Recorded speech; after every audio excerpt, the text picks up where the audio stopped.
Yetkili kişilere sesleniyorum. Muhtarların telefonunu açın. Muhtarların dönüş yapın.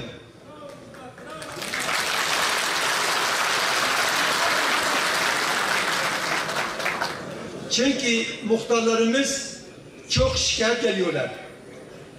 Heyet hangi kurum, kim olursa olsun muhtarlara muhatap almadan, asas almadan o başarılı olmaz, kesinlikle olamaz.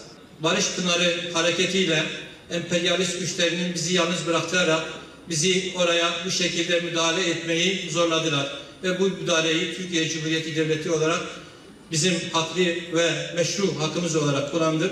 Oradaki operasyonumuz icra edilmek üzere devam ediyordur. Ve oradaki şehitlerimize de Allah'tan rahmet, Nusaybin'deki şehitlerimize de Allah'tan rahmet diliyorum. Bütün yaralarımıza acil şifalar diliyorum.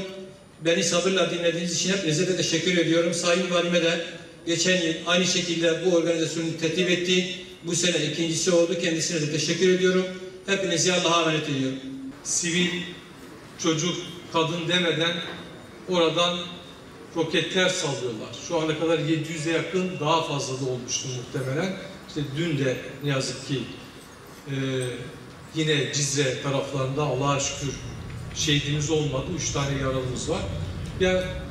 Ama Türkiye güçlü bir devlet. Ordumuzla, milletimizle, iktidarımızla, hatta muhalefetimizin %90'lık büyük bir oranda el birliği içinde bu olaylara karşı koyacağız. Hiç kimsenin bir şüphesi olmasın.